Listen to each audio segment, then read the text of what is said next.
Muchas gracias, presidenta. Buenas tardes a todos. Gracias por invitarme, y lo digo de corazón porque creo que en estos momentos es necesario resaltar la importancia de la función política y de que aquí se pueden resolver muchísimas cosas. El problema de invitar a alguien de filosofía a las 4 de la tarde es que os puede empezar citando a Platón. Prometo hacerlo de entrada y ya no más, ¿no? Platón decía él que estaba tan preocupado por la salud de los gobernantes debido a la importancia de la magistratura que ejercían, que todo el pueblo tenía que estar preocupado por ellos, ¿no? Para que ellos pudiesen preocuparse del pueblo. Así que, en serio, gracias a todos los grupos parlamentarios. No lo digo para que me vuelvan a invitar nuevamente, igual después de escucharme tampoco tienen ganas, a lo mejor, ¿no? Y quería resaltar esto de entrada, ¿no? Estamos ante un buen ejemplo de que la acción política debe servir para cambiar situaciones, especialmente las más enquistadas. Esta proposición de ley, con un artículo único de 4 escasas líneas, no supone un mero debate acerca de la carga lectiva de la materia específica de religión y sus alternativas. Tras ella aparece la necesidad de abordar una nueva mirada laica ante una sociedad cada vez más plural, más secularizada, más liberalizada en las costumbres, y esto obliga a redefinir las políticas públicas en relación al hecho religioso. Urge una aproximación a la realidad desde una nueva lectura, porque los viejos esquemas ya no sirven. Hoy la religión ya no es el lugar en el que atrincherarse para imponer a otros sus decisiones doctrinales o de moral particular. Por eso la laicidad aparece en nuestro nuevo contexto como el elemento capaz de ordenar las relaciones de convivencia sin que nadie vea o sienta dañada la libre búsqueda de sus creencias, evidentemente en un contexto democrático. Una laicidad que desarrolle su amplia capacidad mediadora para dar respuesta a las distintas situaciones que aparecen en nuestra complejidad social. No olvidemos que el término laico se forma a partir de la palabra laos, que significa pueblo, y que laico es literalmente lo relativo al pueblo. Es un hecho de experiencia histórica que la laicidad de las instituciones públicas es la mejor garantía para una convivencia plural, en la que todas las personas sean acogidas en igualdad de condiciones, sin privilegios ni discriminaciones, sean católicas, musulmanas, protestantes, ateas o agnósticas, porque lo importante es el sustantivo permanente, persona, y no su condición religiosa. La actitud laica tiene 2 componentes, la libertad de conciencia y la neutralidad del Estado en materia religiosa. Cada persona es libre de tener o no creencias religiosas y de abrazar la religión que quiera, mientras que el Estado debe mantenerse al margen de esas creencias y prácticas personales. En este sentido, el laicismo busca separar ámbitos: el conocimiento de la fe, la política de la religión, el Estado de las iglesias, por supuesto, asegurando a cada uno de ellos un lugar adecuado para garantizar la libertad de conciencia y posibilitar la convivencia. Todas las religiones, incluida la católica, deben ocupar el lugar que les corresponde en democracia, y no parece que este lugar tenga que ser la escuela, que debe quedar libre de todo proselitismo religioso. En una sociedad en la que hay libertad religiosa, existen muchos espacios adecuados para cultivar la fe y la enseñanza de la religión, como por ejemplo los lugares de culto. Por eso, la asignatura específica de religión no solo, desde mi punto de vista, debe reducir sus horas, sino que no debe formar parte del currículo. Por supuesto, no por motivos antirreligiosos, sino desde un planteamiento pedagógico y social beneficioso para el desarrollo de la racionalidad del menor de edad, de su independencia y de su autonomía personal, para la que debe ser educado libremente. La finalidad de la escuela no puede ser inculcar dogmas, muchos de los cuales, además, entran en contradicción con la razón, la ciencia y los derechos humanos, como la subordinación de la mujer o el origen mágico de la vida y el universo. La escuela no puede ser un lugar de exclusión y discriminación en el que los alumnos sean separados en función de las creencias o convicciones de sus familiares. Separar al alumnado que comparte toda la jornada escolar a la hora de las clases de religión dificulta su convivencia y entendimiento, que es el sitio donde nace el afecto y la solidaridad. Establecido el marco general, me gustaría que este tema se enfocase, yo creo que de hecho es el único campo de entendimiento político, desde la razón y las razones, y no desde los agravios o desde elementales y atávicos enfrentamientos. Todos sabemos que la Constitución del 78 proclama la no confesionalidad del Estado en el ámbito de la enseñanza. Todos sabemos también que existen unos acuerdos con la Santa Sede que suponen un gran obstáculo para adecuar el sistema educativo a una sociedad cada vez más secularizada, lo que no equivale, evidentemente, a la marginación social de la religión católica, sino a la conveniencia, fundamentalmente para esa religión, de buscar otros espacios sociales más acordes al ámbito que corresponde a cada actividad.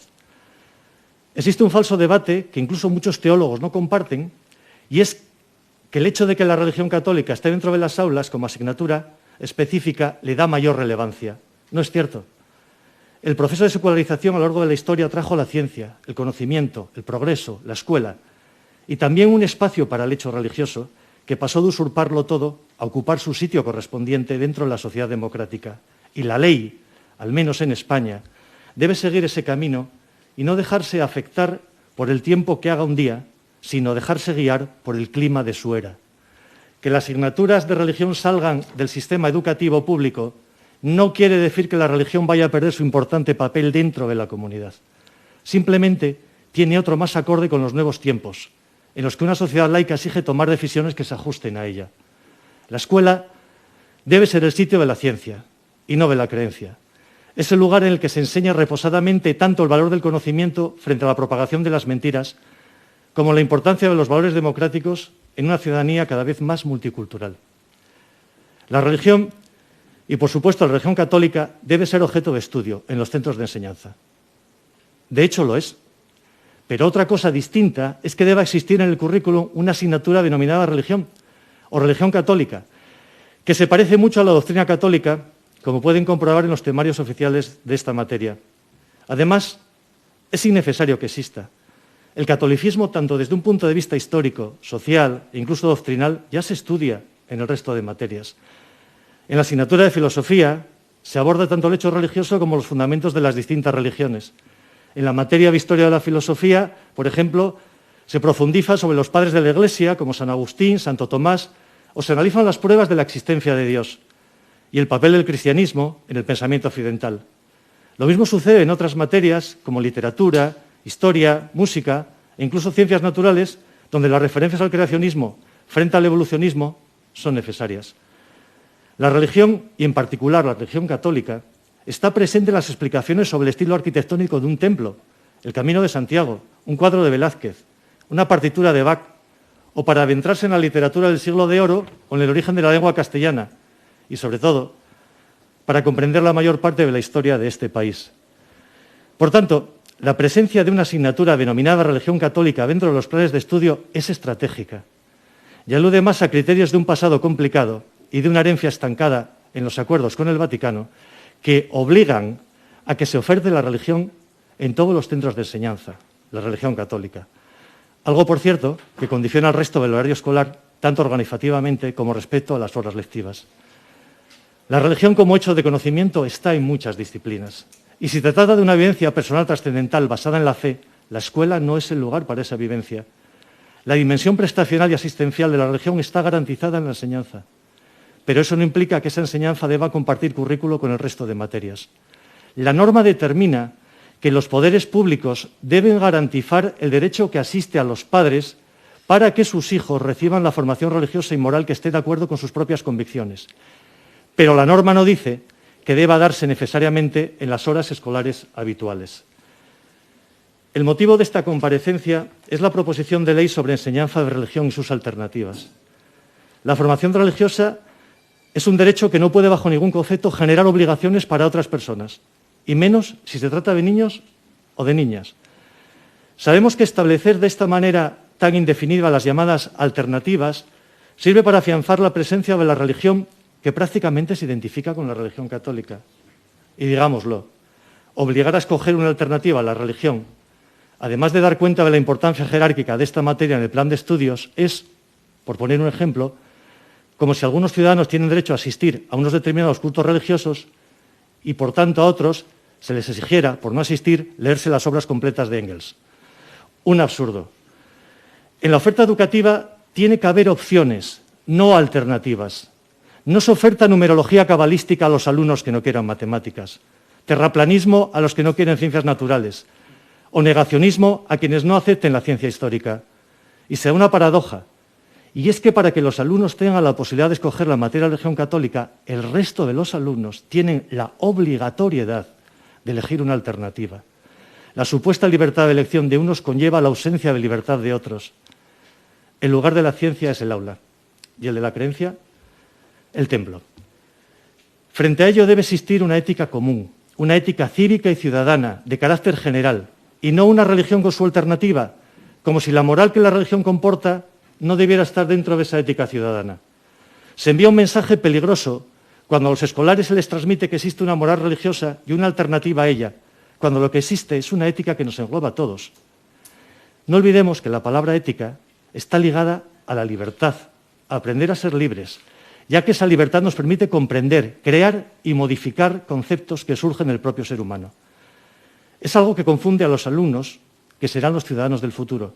Además, se irán sumando otras religiones como la religión islámica y evangélica para los próximos cursos. No podemos convertir a la escuela en el lugar en el que las confesiones compitan entre sí.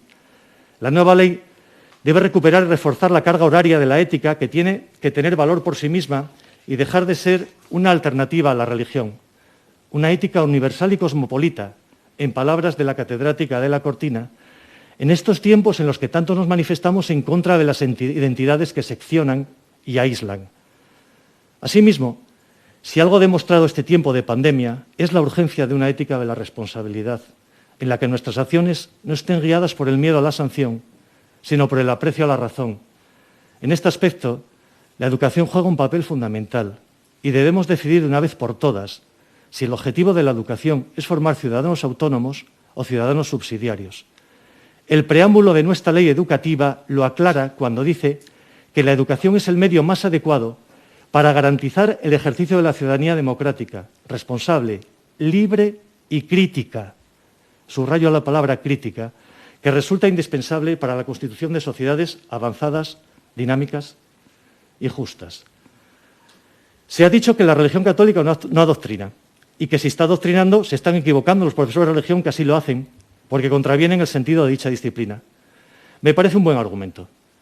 En efecto, si la religión católica es adoctrinamiento, no es posible su presencia en los planes de estudios porque el adoctrinamiento no cabe por ley en la enseñanza.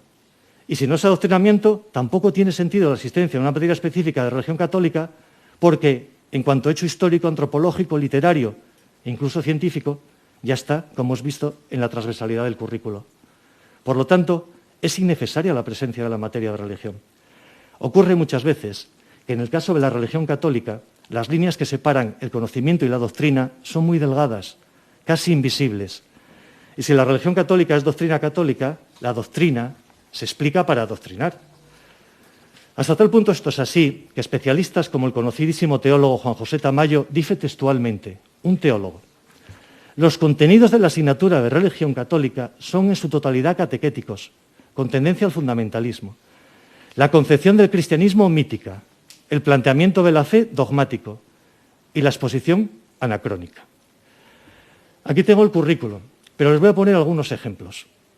¿Es doctrina decir que toda la realidad creada y los acontecimientos son signos de Dios? Es el contenido número 1 del currículo de religión católica para primer curso de la ESO. Veamos más. Reconocer y valorar que la realidad es don de Dios.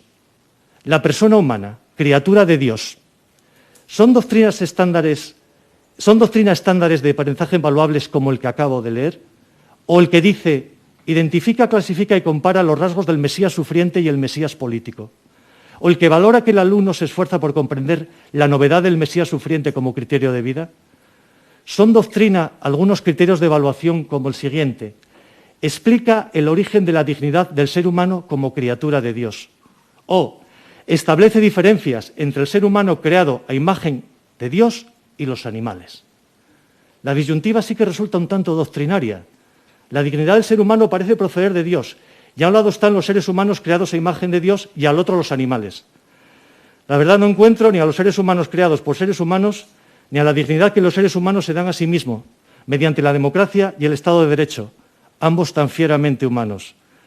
Convendrán conmigo que todo esto, si no es doctrina, se le parece mucho. Desde luego, no es ni física cuántica ni biología evolucionista. Es más bien creencia, no ciencia. El apoyo a esta iniciativa legislativa para que en todos los niveles educativos de la Comunidad Autónoma de La Rioja la asignatura específica de religión y sus alternativas tengan una carga lectiva máxima correspondiente a la mínima establecida con carácter prescriptivo en la norma básica estatal, se realiza partiendo de motivos que se sitúan no tanto en un marco legal como en un marco racional. La relevancia de la religión no se cuestiona como hecho histórico, social o personal. Lo que se cuestiona es el lugar que la religión ocupa en los estudios académicos como materia específica.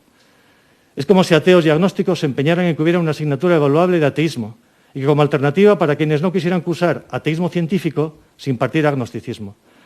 A veces la autoridad y la potestad no solo se excluyen, sino que acaban dañando el verdadero sentido de los propósitos iniciales.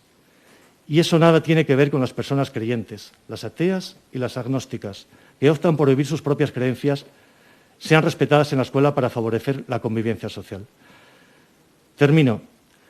Necesitamos una escuela laica que eduque sin dogmas, en valores humanistas y universales, en la pluralidad y el respeto a los derechos humanos, y que enseñe el valor del hecho religioso mostrando toda su transversalidad histórica.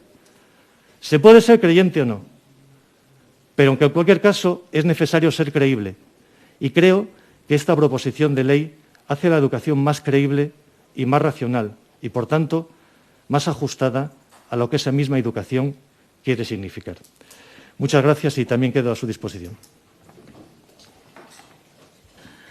Muchas gracias, señor Iglesias. Vamos a